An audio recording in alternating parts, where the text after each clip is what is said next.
The time is just gone 8:35 as we continue this morning, and the breaking story is the Zionist regime at dawn this morning attacking Iran, and we've already seen the response coming through from Iran. Sayyid Ali Khamenei obviously issuing a statement talking about the powerful hand of the armed forces of the Islamic Republic will not leave it alone, God willing. And in the enemy's attacks, a number of commanders and scientists were martyred. Now, all of this is taking place at a time when all eyes have been on the march to the Rafah crossing, where thousands will be converging into Egypt to march again and calling for the opening of the Rafah crossing. But we've seen this has happened now, and again, when one looks at the governments that have been involved, the United States of America, the UK providing support to the Israelis, and also we've seen airspace open up by Jordan, allowing Israel the freedom to use their airspace. We've seen the military bases in Qatar, the American military bases as well being used. So all of this put together, what does this actually mean? And this is breaking news. So we're going across now to be joined by journalist and researcher at Media Review Network, Mariam Jooma. Çarikçi. Mariam, assalamu alaikum wa rahmatullahi wa barakatuh, and welcome. Walaikum salam. Thank you for having me again, Uncle Inayat. Yes, clearly, Mariam. In fact, we knew that something was actually brewing in the last few days. We've seen Donald Trump talking about attacking Iran. We know Israel obviously has been itching. They've been aching to attack Iran for a very, very long time. And now we've seen this has happened. We've also seen the response come through from Iran and hundreds of drones actually into Israel as well. Let's just try and make some sense of this, Mariam. Look, Uncle Inayat, very firstly, we have to say it's a clear violation. So not just a contravention, but an absolute violation of international law. Iran had not provoked an attack. It had not even presented any significant military rhetoric beforehand. So therefore, these strikes were just completely not even preventative or preemptive. It's just a complete violation of international law. Because we have to know that, of course, that's a signature of Israel is violating international law. That is the signature of their foreign policy. But again, just to be more specific, the UN Charter, Article 51, that says that self-defense under international law requires that you have to have an armed attack in order to respond. So this basically invalidates any kind of argument of self-defense, which is what Netanyahu has said, that Israel is, facing an existential threat from Iran. So very clearly, there's a sovereignty violation there. We've seen the response from Oman, Saudi Arabia, interestingly, Indonesia, and the UN have all condemned the strikes. Also very interesting is to look at the language of condemnation, where most of the Western countries have said they do understand that this was an attack from Israel, but that Iran should show restraint. A lot of Western statements have focused on the fact that Iran should not retaliate.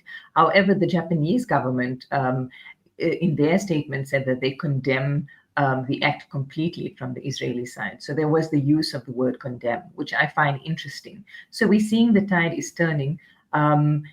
What it means right now, though, is that Israel has been so emboldened that they could actually attack 5 of the major cities in Iran. So, I mean, you're talking about the capital city, as well as major areas of not just nuclear development site, but I mean areas of industry and commerce, and of course, civilians being affected. So what does it actually mean? It means that, places like Natanz, which actually hold the nuclear sites, that there's a risk of very severe, very serious radioactive contamination. And this obviously, again, violates all kinds of treaties protecting civilian nuclear infrastructure. And so, again, we see, this absolute impunity coming from the side of Israel. Now, let's talk about the US, because the US and Iran have been negotiating, although it's been a bit fraught over a couple of weeks, on Iran's return back to the previous agreement on their nuclear development, with the contention being that they should not be allowed to enrich their uranium. So what, in my analysis, I see the US's role as, again, very complicit, but also it's using the opportunity. Donald Trump's using the opportunity to sit back and allow Netanyahu to take the heat. So while he's fully aware of what's been brewing, as you very rightly said at the beginning, there have been talk. There has been talk of an imminent strike on Iran. So there has definitely been knowledge of it. I mean, we know that nothing happens in Israel without the US's knowledge. But Trump, I think, is using this as an opportunity to finally cut the dog loose in the sense of removing Netanyahu from Trump's own legacy. So whatever happens, the US will not, it won't necessarily soften its stance towards Israel, but it will create blameworthy characters. And Netanyahu indeed is a blameworthy character. So by removing themselves from the actual act of striking on Iran, the US is able to, play the innocent bystander almost. And this gives it leeway in terms of how it can fashion the next steps, particularly with regard to negotiations on Iran, but also in respect to Gaza. Yes, but also, Mariam, I know there's a lot of history, and we've seen the statement come out of Iran where a number of commanders, a number of scientists have actually been killed. So we know exactly, what and who Israel is actually targeting. But also, there's a lot of history with regard to the Iranian Revolutionary Guard, and perhaps we should just unpack some of that history. Absolutely. This is quite a critical element, Uncle Inayat, because people assume that the IRGC, the Iranian Revolutionary Guard, is actually the military, the formal military of Iran, but they are not actually. They are a parallel organization. So it was created in 1979 by Ayatollah Khomeini after the Islamic Revolution in a way to counter the strength and the influence of the Iranian military, which at that time was very much embedded with the old Shah regime. So it was a way of creating an internal kind of a protection force that would be designed as a people's army. That's what they call them, to the principles of the Velayat-e-Faqih, which is what Iran is based on in terms of its constitution. So the ordinary army is called the Artesh. And in my opinion, I think the dynamic between the IRGC and Artesh is something to look at because they also are sponsored and patronized by different power centers. So the IRGC, I mean, it has personnel of over 190,000 personnel of troops, and it controls, the Navy, the aerospace, even Cyber Command. And it's essentially responsible for the axis of resistance. So if you're talking about a commander from the IRGC being taken out, I mean, literally the head, it raises all kinds of questions about, the stability of the security infrastructure or network within Iran. I tend to believe that there are definitely, weaknesses. If you look at how the Prime Minister, Ibrahim Raisi, former Prime Minister, was killed in the helicopter accident, it seemed to be such basic security measures that were not taken. And then, of course, we have the assassination of Ismail Haniyeh, and we have Hassan Nasrallah being taken out. So these are key, figures who should be untouchable, considering Iran's projection of strength. And so if we consider that this has happened, we need to look at what are the competing powers to the IRGC, and is it possible that there are members within the Iranian establishment who are actually, not necessarily working for its own government?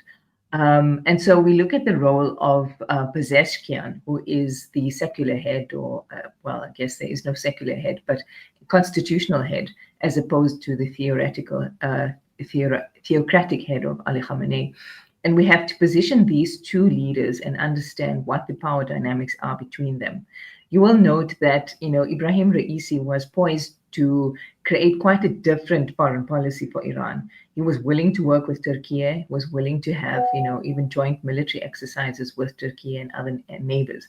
Whereas the position of Ali Khamenei is quite different. So essentially, my concern, or at least my focus, would be for the next couple of weeks is to look at who the main players are in the IRGC and Artesh and figure out whose patronage is linked to whom and to what extent is Israel basically exploiting the weaknesses within the Iranian regime itself. Mariam, just looking at the other players that are involved, and we've seen that the British have actively supported Israel using Cyprus as a base as well. The Americans are there supporting as well. And again, just looking at Iran at this point in time in terms of capability, in terms of capacity to inflict any serious military damage to Israel, what are some of your thoughts? Because we know at this point in time, Iran is left with absolutely no choice but to respond to these attacks by Israel. And I see there is a message saying that the title is wrong. Israel strikes Iran and not the other way around. So we will correct that. We thank our listener for that. But again, the ability of Iran to respond, because at this point in time, we are seeing by the minute news actually coming out in terms of what is taking place in Israel as well.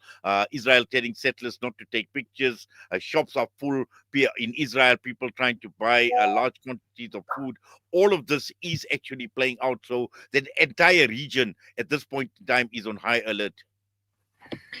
Look, when it comes to military capacity, I don't think one can necessarily, make a definitive analysis of what their arsenal is like. But if we look at the responses that they've, made to Israel in the past, it has not necessarily been as forceful as I think the world expected. And indeed, the coordinated nature of the response, almost, giving Israel time when it came to the previous response to the bombing of the Syrian embassy, the Iranian embassy in Lebanon, sorry, it has been disappointing. But I think the emphasis here is not so much on the physical military, but to what extent is the political institution capable of functioning as a single unit. And this is again where I say the power dynamics within Iran is going to be very important. And look, I mean, its relations with its neighbors is also something to consider. With the most recent Pakistan-India conflict escalation that happened, Iran was very silent. I mean, it made no statement with regard to India's strikes on Pakistan. And it did not even offer any support to Pakistan either, publicly at least. So Iran has actually been isolated, especially with the decimation of the Assad regime in Syria. And this is where I think it will become quite critical for other players in the region to almost influence what happens now. And this is, I think, unfortunate in the sense that Israel is fully aware of it. So the sanctions have played a very, definitive role in terms of the crippling nature of the economy and the fact that they don't have access to parts and weapons manufacturing capacity because of the sanctions. But aside from that, I think it's the inability of Iran to be part of a regional force, which has isolated it from being flexible in its positions. So whereas you see the Gulf countries have, the oil and essentially their relationship with the US as a backbone for them to flex their foreign policy, and Turkey has its increasing role in the Caucasus as well as its relationship with Russia and China behind it. Iran is, I think, quite isolated. And so we need to be, focused on what is the region going to do? And it is not clear at this point. Yes, and also, Mariam, just finally, how much of this is a diversion from what is taking place in Gaza, and it's also taking time. It's taking place at a time where we have this march that is taking place. We've got this global action that is taking place against in Egypt and the march to Rafah, and we've seen right across the entire world the momentum has actually been gaining as far as Gaza is concerned and supporting Gaza. So just to try and see if there is a connection between what is taking place in Gaza at this point in time and also this march in Egypt and the attack on Iran by Israel. Also, at the same time, just trying to make absolute sense of Iran, that has been an active supporter of Hezbollah in Lebanon. It's been an active supporter of Hamas in Gaza. It's been supporting Ansarullah as well. And we know all these attacks that have been coming out of Yemen. So let's just try and unpack, what sort of link and connection there is with all of these issues that have been playing out, that have actually built up to this attack by Israel on Iran. I'm glad you raised that, Uncle Inayat, because I think we've also forgotten the role of groups like those in Yemen, like the Houthis. They've actually played quite a critical role in, making sure that Israel is distracted to a certain extent on its northern border. And then, of course, the agreement between Hezbollah and